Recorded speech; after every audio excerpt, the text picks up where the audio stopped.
ও তোমাকে মিস করতেছিল। ও মিস করতেছিল তোমাকে। তুমি কোথায় ছিলে তখন? নানু, নানু কোথায় রে? এই দুষ্টু মেয়ে, এই তো দুষ্টু মেয়ে। আমাদের দুষ্টু মেয়েটা কোথায় রে? নানু, নানু, আরে লে লে লে লে লে, দুষ্টু বেবিটা কই রে? এদিকে তাকাও, এদিকে তাকাও বেবি।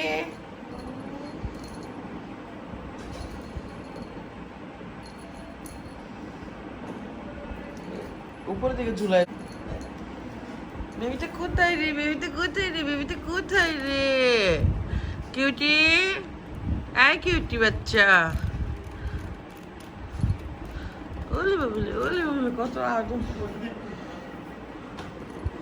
কত আদর করে মুস্তফাকে।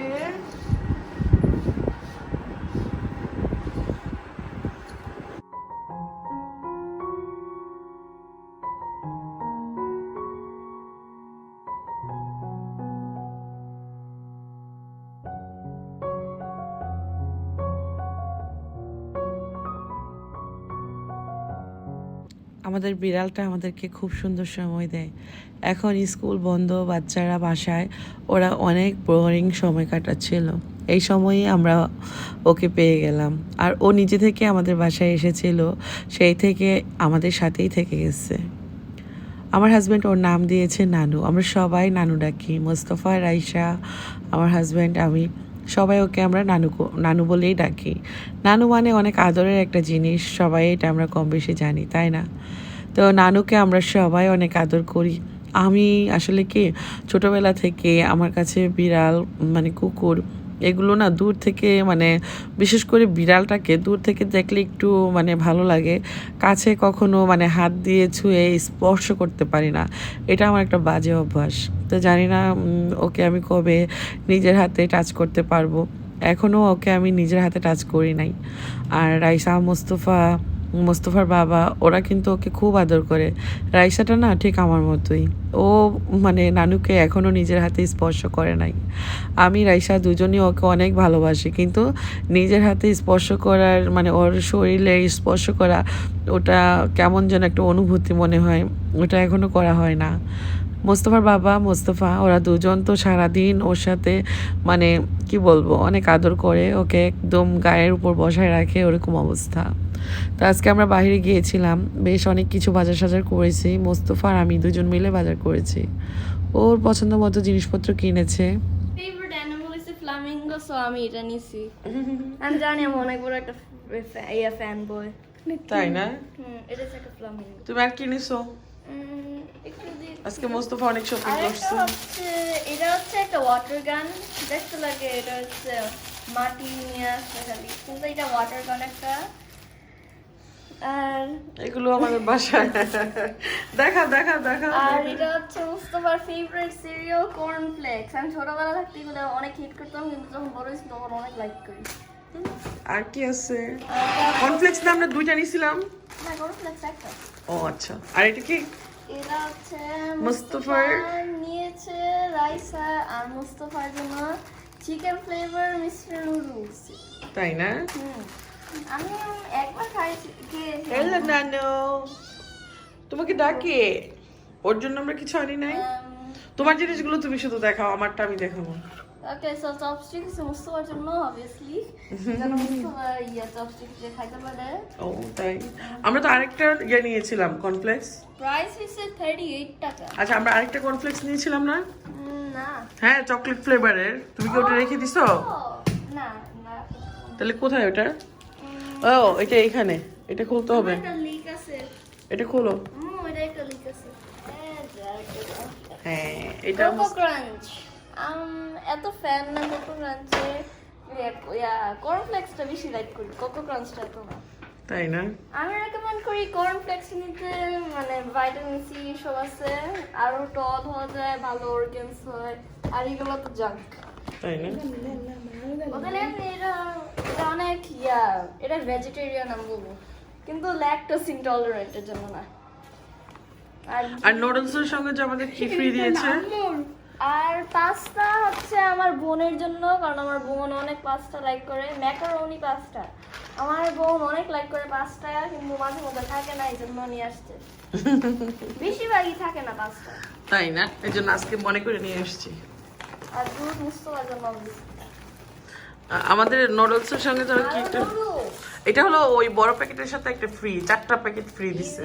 ইনস্ট্যান্ট নুডলস এটা 4টা ফ্রি পাইছি আমরা, বুঝছো? এই যে 4টা আমরা ফ্রি পাইছি। আর আরেকটা জিনিস পাইছি, ওইটা ওই যে ওই নুডলসের সঙ্গে এটা ফ্রি। একটু ক্লিন করে দিতে হবে, আমার নাতি হলো বোন না, এই জন্য।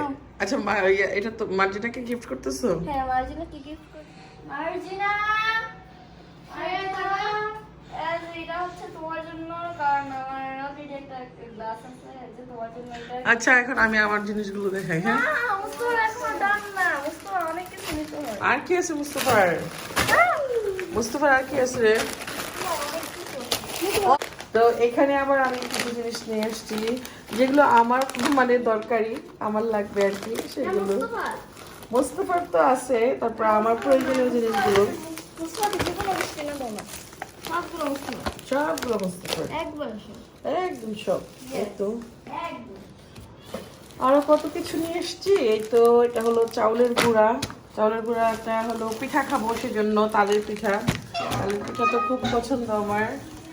আর এদিকে হলো এই তো বাদাম নিয়ে এসছি, আর ঘি, আর হলো এই তো, আর এই তো ইস্ট, আর কত কিছু নিয়ে এসছি। আজকে অনেকদিন পর বাজারে গেলাম, লকডাউনের পরে, মানে এই প্রথম মনে হয় অনেকদিন পরে গেলাম। ও ছোট একটা খুব সুন্দর কিউট একটা চামচ নিয়ে এসছি। এই চামচটা হচ্ছে আমার। আচ্ছা, এগুলো না একসাথে রাখো, হারাইয়ের জন্য না যায়। মুস্তফার জন্য চামচ। এই তো আরো একটা সুন্দর চামচ নিয়ে আসছি। হ্যাঁ, এটা আমার দাদার। আর এই বক্সটা খুবই সুন্দর, একটা কিউট বক্স। এই তো এই বক্সটা আমার প্রয়োজন ছিল। হ্যাঁ, ধুইলে চলে যাবে তো। ফ্রি না, ফ্রি না গো। আর এই তো আমার একটা হ্যাম্বল দাস্তার দরকার ছিল। কিছু হবে না, কি আর হবে? দেখে ওগুলো লিয়ে আসছি। তো বাদাম, হ্যাঁ, ওকে, কর্নেস মিল্ক 2টা। তারপর আর কি নিয়ে আসছি দেখাই।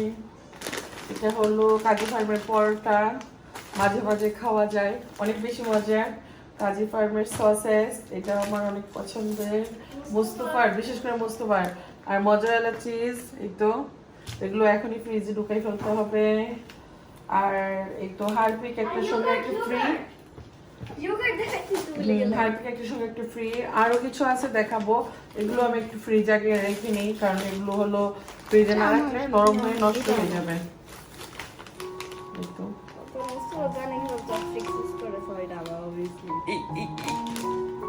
বসো।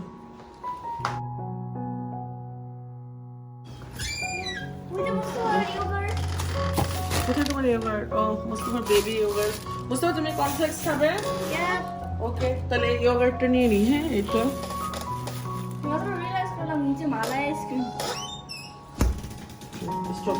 এখানে আমার পছন্দের একটা বাটি সেট আমি কিনে নিয়ে এসেছি।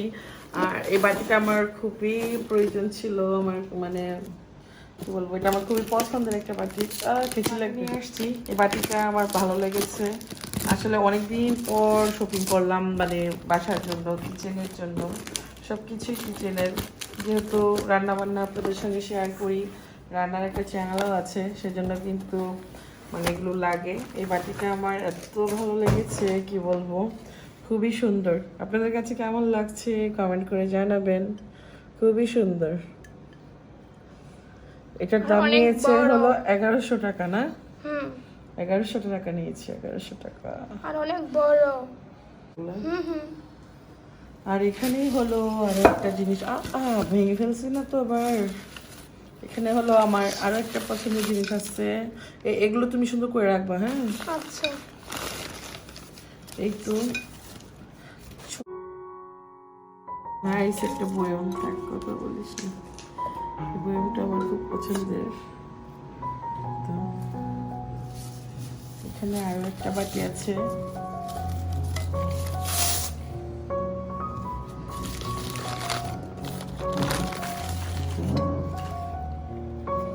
বাটিটা নিয়েছে হলো 800 টাকা, আর বয়মটা হলো 400 টাকা। আলহামদুলিল্লাহ আমার প্রয়োজনীয় জিনিসগুলো কেনাকাটা করতে পেরেছি, ভালো লাগছে। এতদিন লকডাউন থাকার কারণে একদম দম বন্ধ হয়ে আসছিল, একটু ভালো লাগছিল না। আর লকডাউনের পর এই প্রথম শপিংয়ে গিয়েছিলাম সংসারের টুকিটাকি জিনিসপত্র কেনাকাটার জন্য। নিজের জন্য কিছুই কিনে নাই, আর নিজের জন্য এখন কিছু কেনার মতো ইচ্ছেও করে না। মানে কি বলবো, ইচ্ছে করে শুধু সংসারের জিনিসপত্র কিনতে। দুই চোখে যা দেখি মনে হয় যে আমার কিচেনের জন্য আর বাসার জন্য কিনি।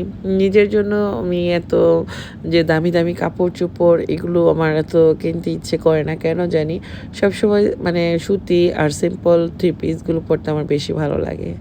তো যারা রেগুলার আমার ব্লগ দেখেন তারা হয়তো জানেন। আর সবসময় আমি সুতি কাপড় মানে যেগুলো এত বেশি চকচিক্যতা নাই ওগুলো পরতেই বেশি পছন্দ করি। তো যাই হোক, বাজার শেষ করে এসে আমি এখন বাজারগুলো ঠিকঠাকভাবে গুছিয়ে নিচ্ছি। মোস্তফার জন্য এদিক থেকে একটু কর্নফ্লেক্স তৈরি করে দিচ্ছি।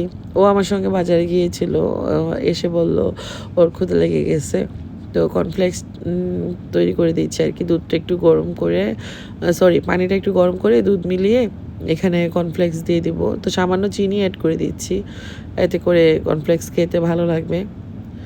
বাচ্চারা মাঝে মাঝে কর্নফ্লেক্সটা খেতে পছন্দ করে, সবসময় তো আর দেওয়া হয় না। যখন ছোটোখাটো মানে খিদা লাগে সকালের নাস্তায় কর্নফ্লেক্সটা কিন্তু দেয়া যেতে পারে। ছোট বাচ্চাদের এটা ভীষণ পছন্দ। তো ছেলে মেয়ে দুজনেই মাঝে মাঝে সকালের নাস্তায় কর্নফ্লেক্সটা নেয়। তো ছেলেকে এদিক থেকে কর্নফ্লেক্স খেতে দিয়ে আমি একটু আম খেতে চলে গেলাম। আমটা আমার ভীষণ ভালো লাগে, আমের সিজন কিন্তু চলে গেছে বললেই চলে। এই তো আমি আর আপনাদের ভাইয়া দুজন বসে আম খাচ্ছি। আর দুপুরের ঠিক এই টাইমটাতে আম খেতে ভীষণ ভালো লাগে। আর এই আমটা কিন্তু মানে একদম যে মিষ্টি তা না, টক মিষ্টি। তো এই টাইপের আমগুলো কিন্তু খেতে দুপুরবেলা ঠিকই ভালো লাগে, তাই না? তো হালকা একটু লবণ দিয়ে নিতে পারেন। আর এখন আমের সিজন কিন্তু বাংলাদেশে একদম শেষের দিকে। তো দুজন বসে আম খাচ্ছি আর ছোটোখাটো কিছু সাংসারিক আলোচনা করছি।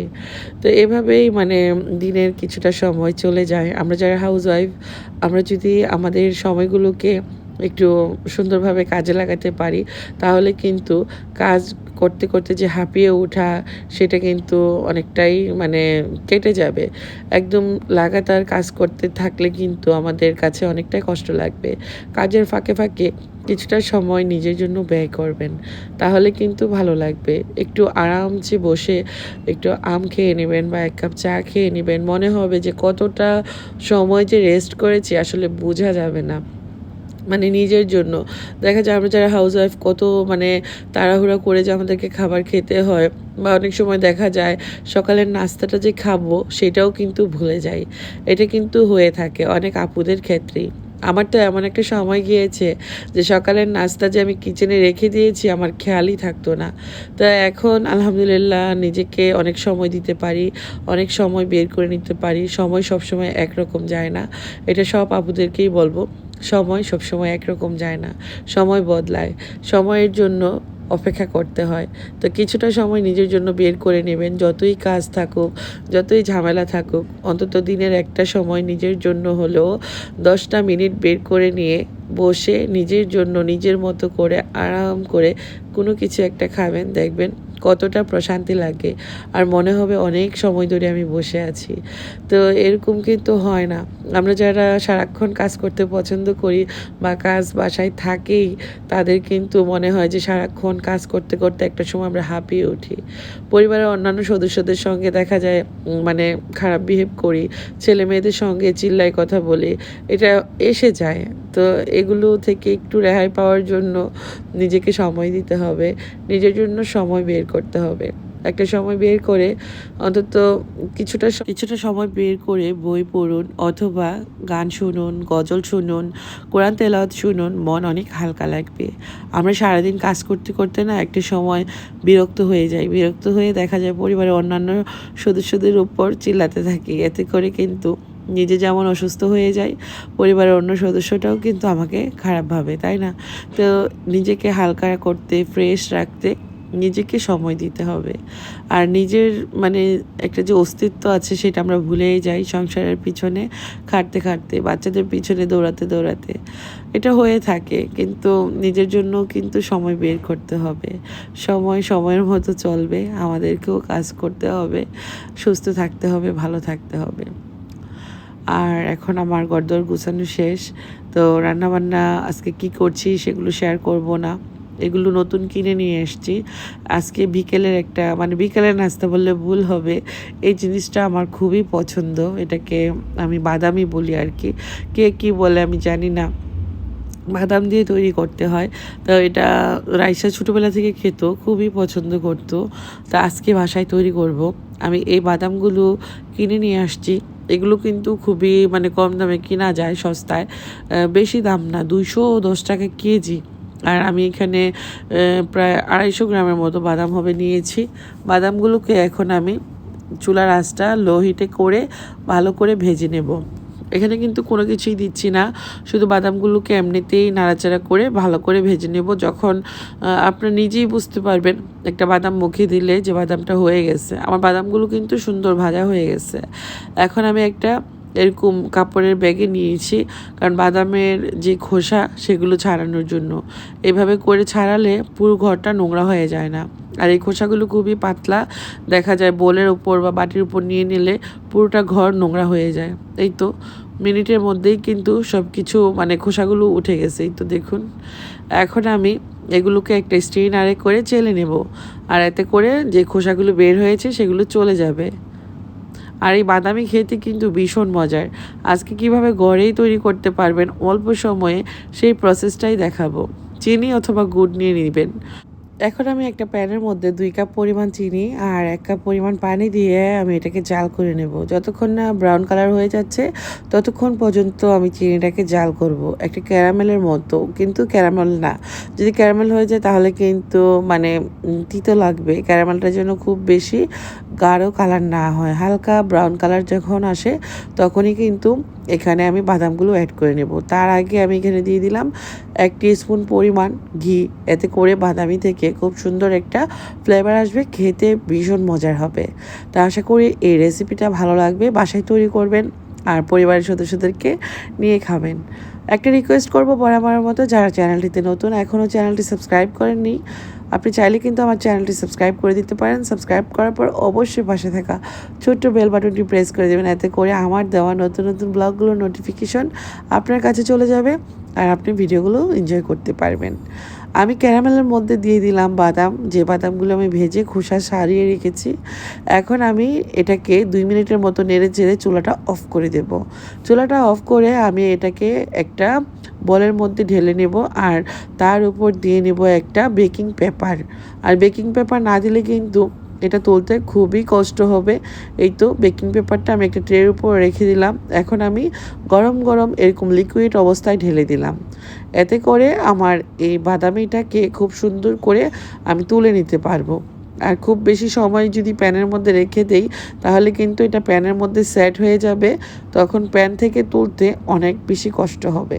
আশা করি ব্যাপারটা বুঝতে পেরেছেন।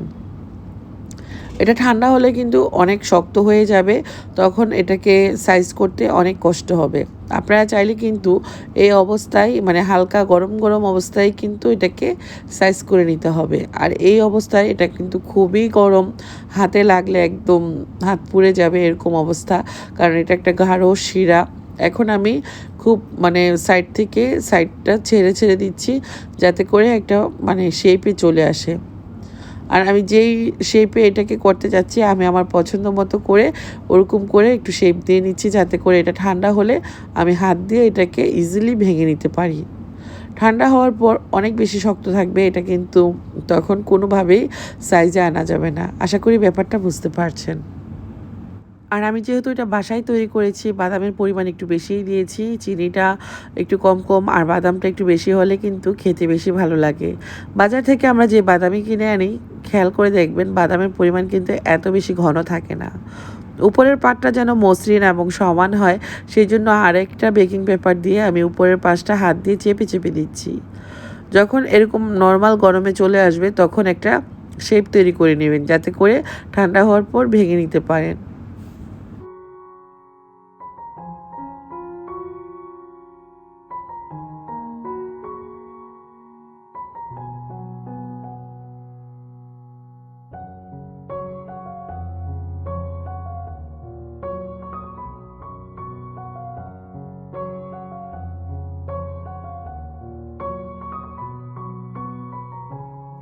এখন এটা পুরোপুরি ঠান্ডা, আর কতটা শক্ত দেখে হয়তো বুঝতে পারছেন। দেখুন নাইফটা কিন্তু কোনোভাবেই ভিতরে যাচ্ছে না। তারপরও আগের যে শেপ করে রেখেছিলাম সেই শেপের উপর নাইফ দিয়ে আবারও একটু দাগ কেটে দিচ্ছি। জানি না এটা সমানভাবে ভাঙতে পারবো কি না, তারপরেও চেষ্টা করব। তো আমার বাদামিটা কিন্তু খুব সুন্দর হয়েছে মাশাল্লাহ। আমি এখন বেকিং পেপার থেকে বাদামিটা তুলে নিচ্ছি, আর এর পেছনের পাশটা একটু দেখিয়ে দিচ্ছি।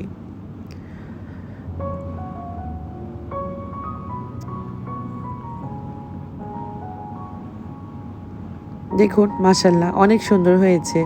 এটা এখনও পুরোপুরি ঠান্ডা হয় নাই, হালকা হালকা গরম আছে।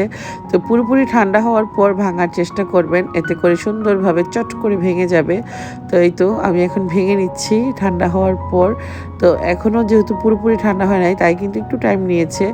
যখন পুরোপুরি ঠান্ডা হয়ে যাবে এটা কিন্তু চট জলদি ভেঙে যাবে। এটা খেতে অসম্ভব মজা লাগে। যারা আমার মতো বাদামি লাভার তারা বাসায় তৈরি করবেন, অবশ্যই খাবেন, আমাকে কমেন্ট করে জানাবেন কেমন ছিল আপনাদেরটা। খুবই ইজি বানানো, কিন্তু রেসিপিটা বারবার দেখলেই কিন্তু বাসায় তৈরি করে নিতে পারবেন। তো সবাই ভালো থাকবেন। আজকের ব্লগটা আর বেশি বড় করব না, ইনশাআল্লাহ নতুন ব্লগে দেখা হবে। আজকের মতো বিদায়, আল্লাহ হাফেজ।